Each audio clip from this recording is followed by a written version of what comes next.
des catcheurs qui se sont retrouvés dans un booking de Comedy Wrestling à la WWE ont dû quitter la fédération pour se relancer ailleurs et de revenir à la WWE afin d'avoir un meilleur booking et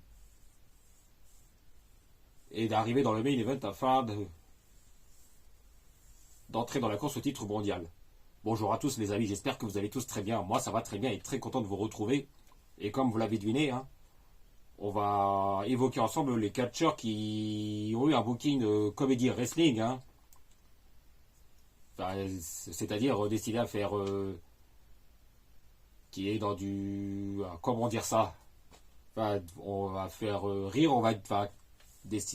qui se retrouvent dans des comédies un peu... Voilà quoi. Enfin, qui sont plus ou moins qui étaient plus ou moins des jobbers et qui sont devenus, qui ont quitté la WWE par la suite pour mieux revenir afin d'avoir un meilleur booking hein, et d'avoir une bonne crédibilité et la plupart sont devenus champions du monde. Hein. Et comme d'habitude, j'ai choisi 5 catcheurs. Hein. Et juste avant de démarrer, n'hésite pas à t'abonner, cliquer sur la petite cloche pour être informé de la sortie des prochaines vidéos, car ça aide beaucoup à faire grandir la chaîne et ça aide beaucoup pour le référencement. Et aussi, n'hésite pas à me suivre sur mes réseaux sociaux, Facebook, Instagram, YouTube, X, alias Twitter. Et cette fois-ci, c'est parti, ça démarre. Et comme je vous disais il y a quelques instants dans l'intro, hein, j'ai choisi 5 catcheurs qui sont passés de Comedy Wrestling à meilleur booking et avec un titre de champion du monde quelques années plus tard. Hein. Et le premier choiseur que j'ai choisi, c'est Festus. Ouais, oui, on parle bien de Festus. Hein. Et je pense que ça parle à la génération NT1. Hein.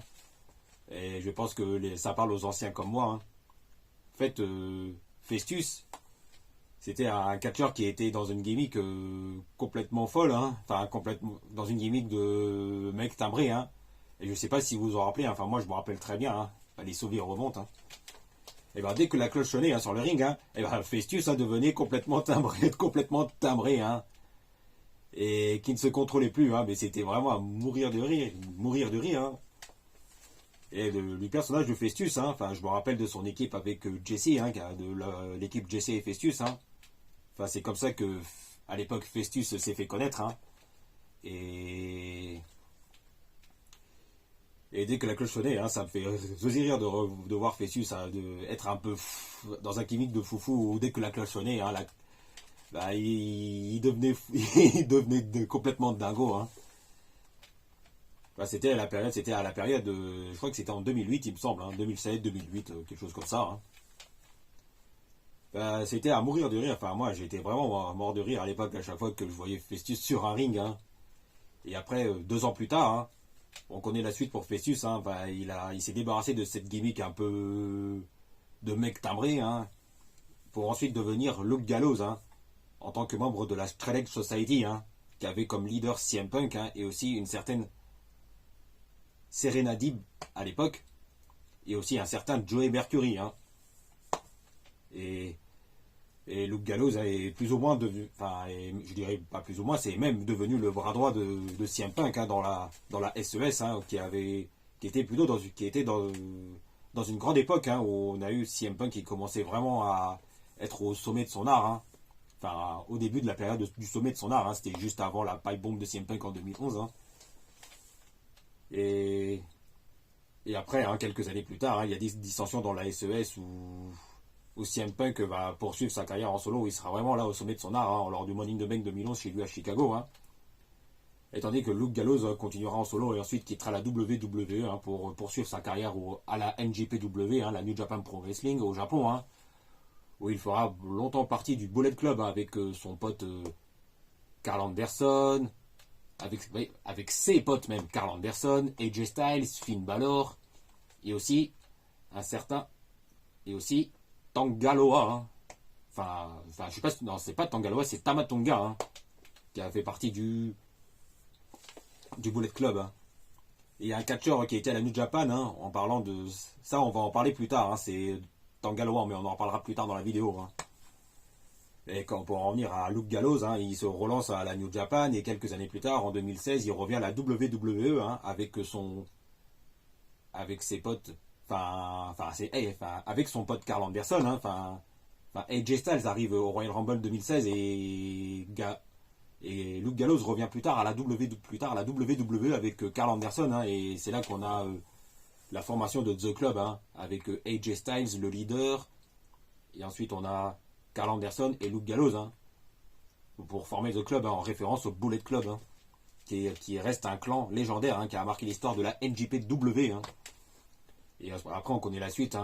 Carl Anderson et Luke Gallows sont souvent dans la course au titre par équipe, où ils remporteront à plusieurs... où ils remporteront des titres par équipe, que ce soit Raw, SmackDown. Et après on connaît la suite. Après on connaît la suite. Il y a eu des hauts et des bas, pour Anderson et Gallows, qui ont de nouveau quitté la WWE, mais qui quelques années plus tard vont y revenir, pour reformer The Club, qui est maintenant The OC avec AJ Styles. Et après quelques mois plus tard, le The OC s'est dissous, car AJ Styles s'est relancé en solo, et on l'a vu hier. Et on l'a vu ces derniers mois, et on l'a vu hier lors de Backlash France, où il est toujours au top. Et il est vraiment phénoménal, Et Carl Anderson et Luke Gallows se relancent en équipe, même si où ils ont été récemment draftés à SmackDown, même si ces dernières semaines c'est un peu compliqué. Après, autre catcheur qui était dans le comedy wrestling avant de devenir champion du monde, c'est Jinder Mahal. Et comme vous le savez sans doute, Jinder Mahal était dans une période de jobber, et lors de son arrivée dans le roster principal, aux côtés du Great Khali à l'époque. Et quelques mois plus tard, l'association entre Great Khali et Jinder Mahal se dissout, et quelques années plus tard, en 2017, quelque chose d'inattendu va arriver, puisque, oui, Jinder Mahal va devenir champion de la WWE durant de longs mois, et ça va quand même durer un moment, alors que personne ne s'y attendait, y compris moi. Et on sait tous que ce règne, c'était vraiment bof, quoi. C'était vraiment pas terrible du tout, Même si on sait que c'était pour faire la promo du marché indien, pour faire la promotion du marché indien, afin que, voilà quoi. Mais après on connaît la suite, Jinder Mahal avait battu Randy Orton pour le titre de la WWE, et ça va durer un moment, Et alors qu'on s'attendait tous à ce que Jinder Mahal perde le titre à chaque Premium Live Event, et ben Jinder Mahal conserve, et le règne de Jinder Mahal s'arrêtera lors d'un SmackDown en novembre 2017 face à AJ Styles, qui par la suite. Et après on connaît la suite. Jinder Mahal retombe dans la mid-card, et quelques années plus tard il quitte la WWE, il revient, et récemment il a été de nouveau licencié par la WWE, c'était il y a quelques semaines de cela. Après, autre catcheur qui était dans une gimmick de comedy wrestling, qui est devenu champion du monde, c'est Drew McIntyre. Et justement, en parlant de Drew McIntyre, rappelons que Jinder Mahal et Drew McIntyre, j'ai oublié de le mentionner, excusez-moi, faisaient partie du 3MB, qui est une gimmick où tu avais Heath Slater, le leader, Jinder Mahal et Drew McIntyre qui étaient les autres membres. Et là, Drew McIntyre, comme Jinder Mahal, justement, s'était retrouvé dans un rôle de comédie wrestling un peu loufoque, quoi. Ce qui fait que Drew McIntyre a dû quitter la WWE, pour se relancer ailleurs sur le circuit indépendant, et il s'est même relancé à la TNA, où il est même devenu champion du monde. Et quelques années plus tard, Drew McIntyre revient à la WWE, où il a sa musique d'entrée, avec son épée et tout ça. Et après on connaît la suite, Drew McIntyre remporte le Royal Rumble 2020 et devient champion de la WWE à WrestleMania 36, face à Brock Lesnar, dans un contexte qu'on connaît tous, qui est vraiment particulier, bizarre, enfin particulier je dirais. Et après on connaît la suite, Drew McIntyre perdra le titre face à Randy Orton et redeviendra champion du monde. Et après Drew McIntyre, on connaît la suite, quelques années plus tard, il continuera d'être au sommet à la WWE, et à l'heure actuelle tout se passe. Drew McIntyre est redevenu champion du monde pour la troisième fois, avec le titre poids lourd, qui a ensuite perdu face à Damian Priest à WrestleMania 40, c'est encore tout récent, c'était il y a un mois de cela, sur un cash-in de Priest justement. Et justement, en parlant de Drew McIntyre, il y a Clash at the Castle, le PLE qui aura lieu samedi 15 juin à Glasgow. Ah, je dis ça, je dis rien. Hein.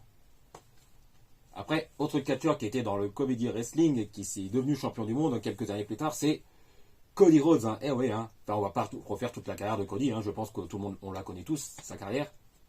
Enfin, on va revenir un petit peu en arrière avec Cody Rhodes qui s'est retrouvé dans un gimmick de Stardust en 2016. Hein, et qui était vraiment une gimmick vraiment pas top, pas terrible. Hein, avec son frère Goldust. Hein, où ils ont eu des opportunités pour les titres par équipe. Et je crois qu'ils avaient même gagné, hein, devenu champion par équipe ensemble. Hein. C'était en battant le Shield, si j'ai bonne mémoire. Et Cody Rhodes était dans sa gimmick de Stardust à l'époque. Et c'est à ce moment-là, quelques mois après, qu'il décide de quitter la WWE hein, pour se lancer, pour quelques années plus tard, signer pour se relancer dans le circuit un peu indépendant. Et il signe chez AEW, hein, où il retrouve une bonne crédibilité. Hein. Et après, on connaît la suite. Hein, Cody Rhodes revient à la WWE lors de WrestleMania 38 en battant Seth Rollins. Hein, dans un match vraiment au top. Hein. Et après, Cody Rhodes remporte la trilogie face à Seth Rollins. Et après, on connaît la suite. Hein, Cody Rhodes, vainqueur du Royal Rumble l'année dernière. Et qui ne parvient pas à battre Roman Reigns. Mais un an plus tard, Cody Rhodes fait le back-to-back en remportant le Rumble. Le Royal Rumble 2024. C'était il y a quelques mois de cela. Et qui termine son histoire en battant Roman Reigns. Et qui devient champion du monde pour la première fois de sa carrière en devenant champion WWE. Hein. Et après, on connaît la suite hein, pour Cody Rhodes. Hein. Enfin, Cody Rhodes a encore fait un excellent match hein, face à AJ Styles hein, lors du main event de Backlash France. Hein, il y a quelques jours de cela. Et Cody Rhodes est au top du top, hein, au sommet de la WWE. Hein. Et je pense que Cody Rhodes va rester encore champion de la WWE encore un moment. Hein, jusqu'à ce que The Rock revienne et jusqu'à ce qu'on ait le tant attendu Cody Rhodes face à The Rock hein, pour un grand PLE. Hein. Et après, autre catcheur qui s'est retrouvé dans une gimmick un peu loufoque, Comedy Wrestling ou tout ce que vous voulez, c'est Tank Galoa. Hein. Oui, je parle bien de Tank Galoa hein, qui a fait son retour à Backlash. Hein. Et comme vous le savez sans doute, hein, c'est pas la première fois que Tank Galoa arrive à la WWE, hein, car il y était déjà la première fois, hein, sous le nom de Camacho. Hein. Et je pense que ça parle aux plus anciens. Hein. Tank Galoa, alias Camacho à l'époque, hein, était le manager de Unico, hein, l'ancien Sin Cara de la grande époque. Hein. Enfin, on connaît la suite. C'était lors de la storyline où il y avait avec l'histoire des deux Sin Cara, qui est le vrai, qui est le faux, avec Mystico et Unico. Hein. Et Camacho était le manager à l'époque, il y a une dizaine d'années de cela à peu près. Hein. Était le manager de Unico, hein, l'ancien deuxième Sin Cara à l'époque. Hein. Et après, on connaît la suite. Hein. Camacho s'est relancé à la New Japan en tant que Tank Galoa, hein, où il a brillé avec son frère Tama Tonga. Hein. Et puis après, on connaît la suite. Hein. Tank Galoa est revenu à la WWE lors de Backlash France en offrant la victoire à Solo Sikoa et à son frère Tama Tonga c'était le week-end dernier. Hein. C'est tout récent. Hein.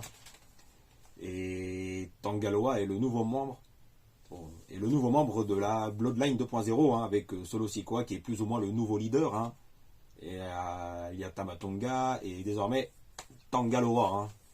Et je pense que ça va pas tarder à arriver. Hein, le match entre les deux Bloodlines hein, avec la Bloodline originale avec Roman Reigns et les Usos. Ou plutôt Jimmy Uso et Jacob Fatu, hein, qui va arriver prochainement, hein, ça va pas tarder. Et vu que Jey Uso est à Raw, donc ça me semble un peu improbable. Hein. Donc du coup, on aurait la Bloodline. C'est probable qu'on ait. Du coup, ça va pas tarder hein, qu'on ait un. Car on aura probablement un second match Bloodline Civil War avec la Bloodline originale avec Roman Reigns, Jimmy Uso et Jacob Fatu, je dirais, hein, du coup, hein, face à la Bloodline 2.0 avec Solo Sikoa, Tama Tonga et Tank Galoa. Hein. Bon, voilà, les amis, je crois que c'est tout pour aujourd'hui. Hein. N'hésitez pas à vous abonner et cliquer sur la petite cloche pour être informé de la sortie des prochaines vidéos. Et n'oubliez pas, les amis, on se retrouve très vite pour parler de football et de catch.